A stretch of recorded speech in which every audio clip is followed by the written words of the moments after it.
Thank you, JBN Enlight, for giving me this wonderful opportunity to present my business in front of all the dignitaries and all the members. Thank you. Life insurance बद्दल म्हणजेच जीवन विमा बद्दल थोडं बोलूया. जीवन विमा का पाहिजे? तर जेव्हा कोणाच्या घरी मृत्यू होतो, तर 3 गोष्टींचा मृत्यू होतो. कसं काय? तर सगळ्यात पहिले जी इन्कम घरात यायची त्या मनुष्याच्या रूपात ती इन्कम त्या क्षणापासून नाही येणार. म्हणजे सगळ्यात मोठा क्वेश्चन मार्क, की हे जे काही व्यवस्था चालत होती, जे काही बिल ॲडजस्ट होत होते, जे काही ट्युशनचे खर्च होत होते, जे काही आपण बाहेर फिरायला जात होतो, आता ते कसं मॅनेज होणार? म्हणजे इन्कमच फुल स्टॉप. तर मग खर्चांचं काय? दुसरं, जी बायको आहे, तिचा नवरा गेला आहे. आता एक म्हणजे क्लोज रिलेटिव्ह आहे. त्यांच्या घरी एक अशी गोष्ट झाली, की नवरा जेव्हा वारला होता, तेव्हा त्यांचा मुलगा जो आहे, तो हॉस्पिटलमध्ये आहे. डॉक्टरांनी सांगितलं, की जर तू ह्याला सांगितलं का वडील गेले आहेत किंवा तुझ्या डोळ्यातनं जर पाणी आलं, तर इमिडिएटली याला त्रास होईल. विचार करा, जस्ट हा इन्सिडेंट झालेला आहे. मुलगा इथे आहे. आईला रडू येत आहे. ती रडू शकत नाही आहे. हे कसं चालणार? आणि तुम्हाला नवल वाटेल, की गेल्या 12 वर्षापासून ती एका शाळेमध्ये शिकत आहे. त्या शाळेमध्ये आज तिचा पगार 15,000 आहे. म्हणजे 12 वर्षापूर्वी किती पगार असेल मला नाही माहीत. तिला घर चालवायला मिनिमम 5 लाख रुपये लागतात. कारण की 2 मुलं आणि तिचं उदरनिर्वाह, तिचे जे काही खर्च असेल ते सगळं फॅमिलीचं नीट करायला 5 लाख रुपये लागतात. 15,000 रुपये महिना तिला मिळतं. 12 महिन्याचे 81 झाले. शाळेतनं म्हणजे जेव्हा ती टीचिंग संपून येते, तर घरी ट्युशन्स घेते. कोणाच्या घरी देखील ट्युशन्स घ्यायला जाते आणि असा हा खर्च ती मॅनेज करत असते. आता मला म्हणजे सांगा, इन केस जर काही बॅकअप राहिलं असतं, त्यांच्या हसबँडची स्पेशालिटी महिन्याला ₹1,00,000 नफा ते कमवत होते, असा बिझनेस ते करत होते. 1,00,000 नफामध्ये 10,000, 15,000, 20,000 महिन्याचा जर त्यांनी ई-एम-आय लाईफ इन्शुरन्ससाठी जर दिला असता, तर आज पिक्चर थोडासा वेगळा राहिला असता.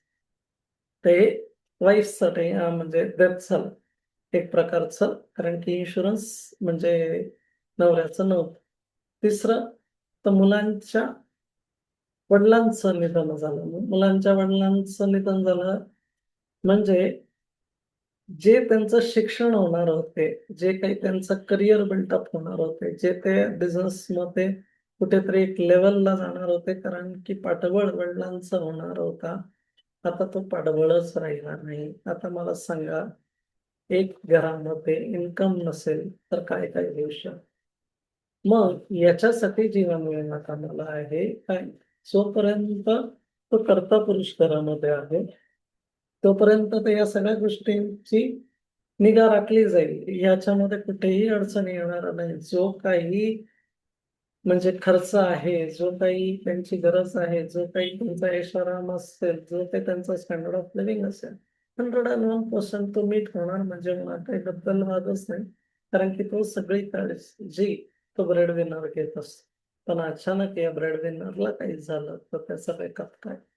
तर रिस्क ट्रान्सफर अशी आपण लाईफ इन्शुरन्सला सोपवू शकतो, की जेव्हा हा कर्ता पुरुष घरामध्ये नसेल, तेव्हा ही लाईफ इन्शुरन्स पॉलिसी त्या बायकोला एक आधार देते का आता जो काही संकट आलेला आहे, आता जर घरावर काही लोन आहे, आता जर काही देणदारी आहे, तर आता हे पैसे इन्शुरन्सचे येणार आहे, त्याच्यातनं तू ते फेडू शकते.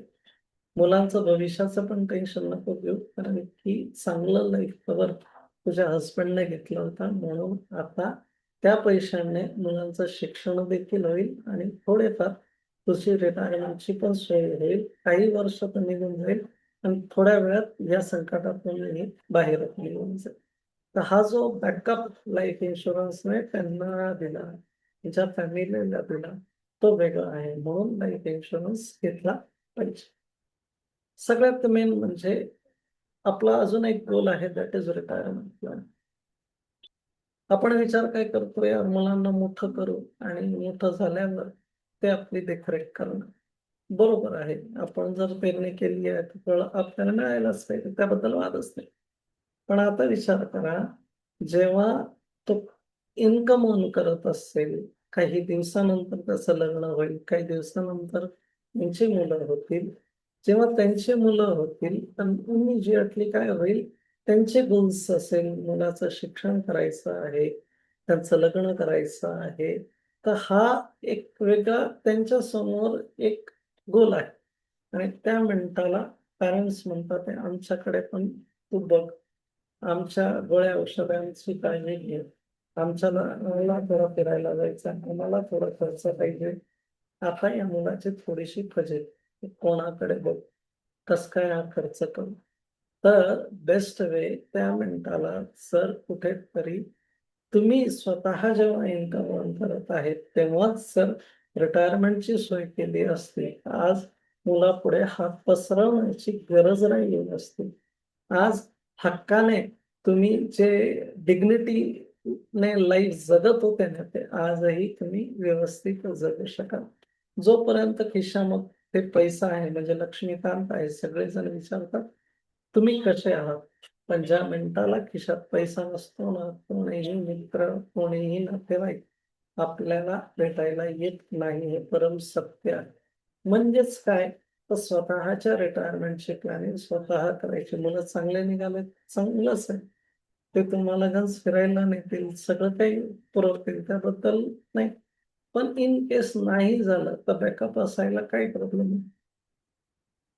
आता जे काही तुमचे गोल्स आहे, चाइल्ड एज्युकेशन, चाइल्ड मॅरेज आणि रिटायरमेंट याची जरच तुम्ही सोय एखादा गॅरंटेड प्रॉडक्टने केली आहे, तर तुम्हाला पीस ऑफ माइंड मिळेल. गॅरंटेड प्रॉडक्ट म्हणजे काय? आता एल-आय-सीमध्ये मॅच्युरिटी गॅरंटेड लिहिलेलं आहे. पहिले असं होतं का सम एश्युअर्ड प्लस बोनस हे तुम्हाला मिळायचं किंवा पॉलिसी जर जास्त रकमेची म्हणजे जास्त वर्षांची असेल, तर फायनल ॲडिशनल बोनस मिळायचा. आता तसं नाहीये. आता पहिल्याच दिवशी जेव्हा तुम्ही पॉलिसी घेता, तर एवढ्या वर्षानंतर एल-आय-सी तुम्हाला किती पैसे देईल, हे पहिलेच लिहिलेलं आहे. म्हणून पहिले असं व्हायचं का यार अमाउंट सांगता नाही यायची, कारण की बोनस प्रॉफिटवर डिपेंड राहायचं. आता मात्र तसं नाहीये, गॅरंटेड. तर मग आपल्या जीवनामध्ये जे गॅरंटेड गोल्स आहे, त्याची गॅरंटेडच प्रोव्हिजन व्हायला पाहिजे. आता रिस्क काय आहे? सगळ्यात मेन म्हणजे अनटाईमली डेथ म्हणजे काय? का लवकरच देवाने बोलावलं. आपण भरपूर बघतो अटॅक आलं, ॲक्सिडेंट झाला, जाण्याचा हा वय नव्हता, मुलं अजून लहान होते, लग्न तरी बघून गेला असता, नातवं तरी बघून गेला असता आणि हा आत्ताच गेला. गेला तर गेला, पण दुनियाभरचा लोन सोडून गेला. तो जो फोन आहे, तो ई-एम-आयवर आहे. घर आहे, तो ई-एम-आयवर आहे. जो गाडी आहे, ती ई-एम-आयवर आहे. आता हे ई-एम-आय फेडायचे तरी कसे? हे प्रश्न. अनटाईमली डेथ झाला, हा फार मोठा प्रश्न. दुसरं कधी-कधी क्रिटिकल इलनेस होऊ शकतो. पॅरालिसिस आहे, कॅन्सर आहे, ट्यूमर आहे. असे काही भयानक आजार झाले, तर जीवनाचा फार मोठा पैसा जो तुम्ही साठवला होता, तो हॉस्पिटलमध्ये जातो. मग त्याच्यासाठी देखील तुम्ही डिसेबिलिटी बेनिफिट, त्याच्यानंतर गॅरंटेड इन्कम प्लॅन असे जर घेतले, तर मग कुठेतरी ते थोडंसं हातभार तुम्हाला लागेल. मुलांचं शिक्षण कंपल्सरी वाढत चाललेलं आहे. मग ह्या शिक्षणाचं योग्य तो नियोजन व्हायला पाहिजे. 2 परिवार होते. 2 परिवारामध्ये काय, का एक परिवार जो होता त्याच्यामध्ये 5 मुलं होते. त्या 5 मुलांचं शिक्षण कोणाचं इंग्लिश मीडियम मध्ये झालं, कोणाचं मराठी मीडियम मध्ये झालं, कोणाला सीए बनायचं होतं तो झाला नाही. का नाही झाला? कारण की फॅमिलीची इन्कम तेवढी नव्हती. एज्युकेशनसाठी एवढं काही प्रोव्हिजन केलं नाही. सेकंड फॅमिलीमध्ये वडिलांनी ज्या दिवशी मुलाचा जन्म झाला त्याच दिवशी LIC पण केली. काही दिवसात PPF आहे आणि म्युच्युअल फंड्स पण ओपन केले. आता शिक्षणाचा जेव्हा वेळ आला, वडिलांकडे पैसा होता, मस्त कॉलेजमध्ये जो पाहिजे होता, त्या कॉलेजमध्ये ऍडमिशन जो क्लास त्यांना लावायचा होता तो देखील लावला आणि आता शिक्षण सुरळीत चाललंय. गडबड काय झाली? प्लॅनिंगमुळे गडबड झाली. प्लॅनिंग जर योग्य वेळी झाली असती तर आज झाले नसते. प्लॅनिंग नाही झाली म्हणून हे झालं. रिटायरमेंट अनसर्टन आहे. दिवसेंदिवस लोक लवकर रिटायर्ड होतात. पहिलं असं होतं का 60 मध्ये रिटायर्ड व्हायचं आहे. आता 58 एज आलं आहे. काही लोक 55 आणि 50च विचार करतात की आपण रिटायर्ड होऊ. ठीक आहे. 25 वयाच्या आसपास तुम्ही कुठेतरी सेटल होतात, कुठेतरी तुम्हाला इन्कम व्हायला लागतं, कुठेतरी काही गोष्टी थोडेसे स्मूथ चालायला लागतात. 25 ते 30 या वयात कुठेतरी लग्न होतं, कुठेतरी एक चांगल्या लेवलला तुम्ही सेट झालेले असतात आणि तिथून तुमचं आयुष्य इन्कमचा ऍक्च्युअल सुरू झालं. मग आता विचार करा 25 वयात ते 55 आपण जर असं पकडलो तर मग 30 वर्ष. 30 मध्ये समजा तुम्ही सुरुवात केली, तुम्ही 50 मध्ये रिटायरमेंट घेतात तर 20 वर्षापर्यंत झाले. पण हे झाले कमाईचा पिरियड का मी 25 वर्ष कमवणार, 20 वर्ष कमवणार का जो काही. पण मात्र तुम्ही एकदा रिटायर्ड झाले का त्याच्यानंतर किती लाईफ आहे हे कोणालाच माहित नाही. मग जी लाईफ राहणार आहे त्यासाठी जर चांगलं प्रोव्हिजन असेल तर शेवटच्या मिनिटापर्यंत तुमच्या चेहऱ्यावर आनंद असेल. पण जर इन केस रिटायरमेंटच्याच वेळेस तुमच्याकडे जर पैसा नसेल तो एक एक क्षण आहे ना फार जीव घेणं होऊ शकतो. म्हणून त्या रिटायरमेंटसाठी प्लॅनिंग करणं गरजेचं आहे. आता किती लाईफ इन्शुरन्स घेतला पाहिजे? सगळ्यात मेन आजचा जर लाईफस्टाईल म्हटलं तर भरपूर EMI चालू आहे. दुसरी गोष्ट बिझनेसला ग्रोथ करण्यासाठी आपण बँकेकडनं पण लोन घेतलेलंच असतं. मोठमोठे खर्च, आजार वगैरे असतात, मेडिक्लेम घेतलेला नसतो. त्याच्याने आपण पहिलेच कर्जामध्ये अटकलेलो असतो.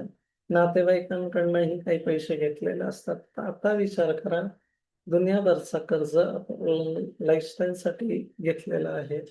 दुसरी गोष्ट आपले जे काही गोल्स आहेत त्याच्यासाठी आपल्याला प्लॅनिंग करायची आहे.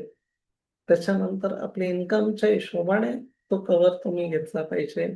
तर जवळपास तुमच्या ज्या काही लायबिलिटीज आहेत, तुमच्या ज्या काही गोल्स आहेत, तुमचा जो एक्झिस्टिंग कव्हर आहे, या हिशोबाने तुमच्या अॅन्युअल इन्कमच्या कमीत कमी 25 ते 30 पट तुमचा इन्शुरन्स कव्हर हवा. पण तो घेतला नसेल तर प्लीज घ्या. ह्युमन लाईफ व्हॅल्यू अनुसार तुमचा कव्हर पाहिजे. दुसरी गोष्ट की यार जशी जशी एज वाढते तसं तसं प्रीमियमही वाढतो. तर बेस्ट वे जेव्हा तुमची एज कमी आहे त्यावेळेसच इन्शुरन्स घ्या. त्यावेळेस हॅबिटचा इश्यू नसतो कोणाला. जेव्हा एज वाढते, स्मोकिंग, ड्रिंकिंग ही हॅबिट असू शकते. मग इन्शुरन्स मिळायला थोडा त्रास होतो. कधी-कधी ऑपरेशन्स वगैरे होऊ शकतात. त्यामुळेही काही वेळेस इन्शुरन्स भेटतो, काही नाही भेटत. तर जेव्हाही तुम्ही कमी एज आहे तेव्हा इन्शुरन्स घेतात तर प्रीमियम कमी. जास्त पिरियडसाठी तुम्ही इन्शुरन्स घेऊ शकता. सगळ्यात मेन म्हणजे विदाऊट हॅबिट्स तुमचं त्यावेळेस आयुष्य असतं. म्हणून ते मिळायला सोपंही होऊन जातं. तर बेस्ट जेवढ्या लवकर होऊ शकतं, लवकर तुम्ही इन्शुरन्स केलं पाहिजे. एक म्हणजे विद्यार्थी आहे, गुरूंना विचारतो, "यार लाईफ इन्शुरन्स मी कधी घेतला पाहिजे?" तर गुरु म्हणतात, की "जेव्हा तू जाणार असेल देवाघरी, तेव्हा 1 दिवसाआधी." आता देव कधी बोलवणार हे माहीत नाही. आता तुमच्या समोर लाईफ इन्शुरन्स ॲडवायझर आहे. आत्ताच तुम्ही इन्शुरन्स काढून घ्या. इन्शुरन्सचे प्रकार कोणकोणते आहेत? पहिला प्रकार आहे टर्म इन्शुरन्स. कमी प्रीमियममध्ये जास्त मोठी रिस्कचा जर कव्हर हवा असेल तर टर्म प्लॅन तुमच्यासाठी आयडियल आहे. एंडॉवमेंट प्लॅन मी 25 वर्ष 20 वर्षाची पॉलिसी घेईल, तेवढे वर्ष मी पैसे भरेन आणि त्याच्यानंतर मला माझी मॅच्युरिटी पाहिजे. त्याच्यानंतर मनी बॅक आहे, दर 2-2 वर्षानंतर गॅरंटेड तुम्हाला इन्कम मिळेल किंवा दर 5-5 वर्षानंतरही तुम्हाला पैसे भेटू शकतात. होल लाईफ आहे, तर आजीवन तुमचा कव्हर राहील. तुम्ही तो कव्हर नेक्स्ट जनरेशनला इस्टेट क्रिएशनच्या रूपात पास ऑन करू शकता. तुम्ही जोपर्यंत आहात असाल, तुम्हाला पेन्शनच्या रूपात LIC काही ना काही रक्कम देत राहणार. पेन्शन, आज आपण विचार करतोय मला पेन्शनची काय गरज आहे? 6-7%, 8% घेऊन मी करू काय? एकदम बरोबर आहे. पण इंडिया हा ग्रोईंग इकॉनॉमी आहे.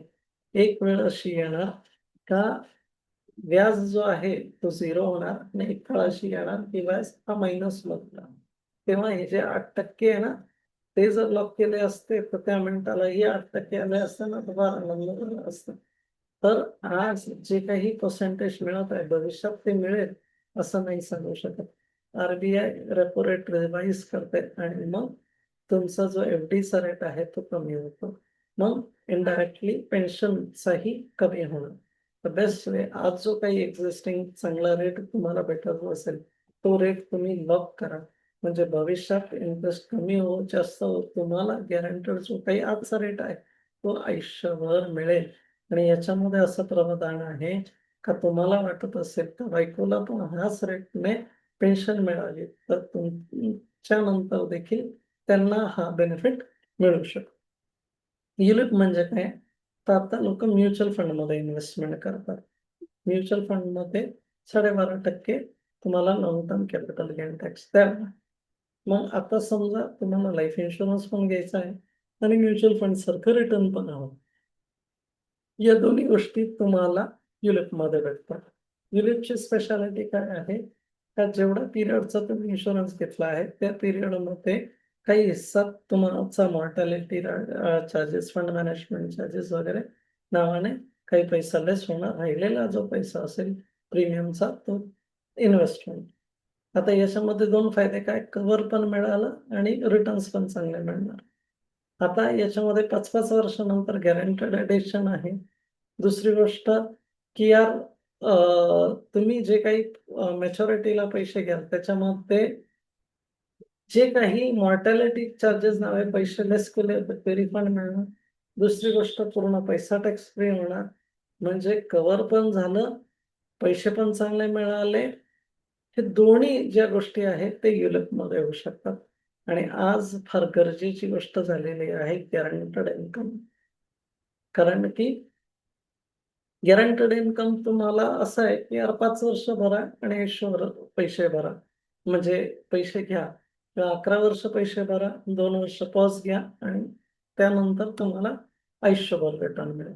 पण याची तरतूद जरूर करा. जर कॅश फ्लो येत असेल तर अकॉर्डिंगली तुम्ही त्याला रिइन्व्हेस्ट करू शकता. जर पैसा येणार आहे तर तुम्ही प्लॅन ऑफ ॲक्शन बनवू शकता का या आयुष्यामध्ये मला एवढा पैसा येणार आहे. माझा हा गोल पूर्ण होऊ शकेल. मला त्याचं टेन्शन आता नाहीये. तर भरपूर काही गोष्टी सुरळीत होतील जर तुम्ही अशा लेव्हलची प्लॅनिंग केली असेल तर. आता इन्शुरन्स कसा आणि केव्हा थोडासा वाढवायचा? तुम्ही सिंगल आहात तर काहीच टेन्शन नाही. कमी एजमध्ये तुम्ही इन्शुरन्स कव्हर घेतलं, काँग्रॅच्युलेशन्स. मॅरेज होते, कंपल्सरी बायकोचा पण कव्हर घ्या. आता जीवनसाथी म्हणून प्लॅन आलेला आहे. एकच प्रीमियममध्ये दोघांचं कव्हर आहे. तर तो एक बेस्ट झाला की या दोघांचा कव्हरही झाला आणि मिसेसचा कव्हर जो युजली लोक घेत नाही, तो पण या निमित्ताने झाला. त्याच्यानंतर मुलं होणार, कंपल्सरी त्यांच्या नावानेही कव्हर घ्या. एक मुलाचं भविष्य सुरक्षित करण्यासाठी मी त्याच्या वडिलांना पॉलिसी दिली होती आणि मुलगाच्या नावाने ती पॉलिसी होती आणि प्रीमियम वेव्हर बेनिफिट म्हणून एक आहे.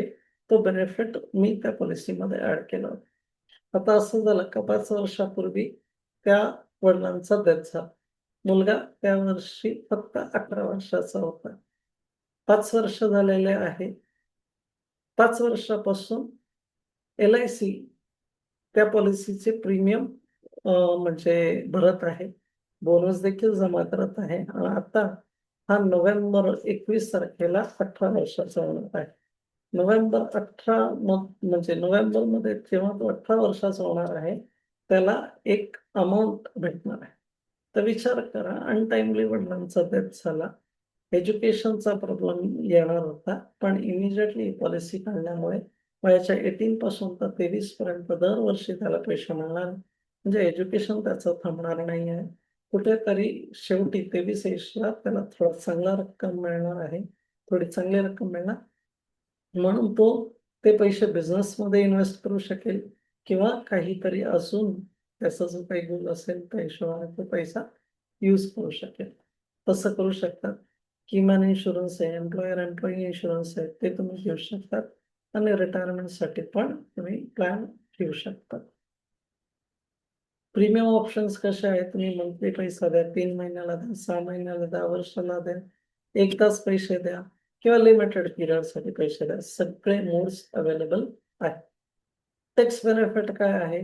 5 लाखापर्यंत तुम्ही जर वार्षिक प्रीमियम पर पॅन भरत असाल तर मिळणारे मॅच्युरिटी टॅक्स फ्री आहे. तुम्हाला वाटतं यार मला जास्त इन्व्हेस्ट करायचे आहे, पण मग ते टॅक्स लागेल.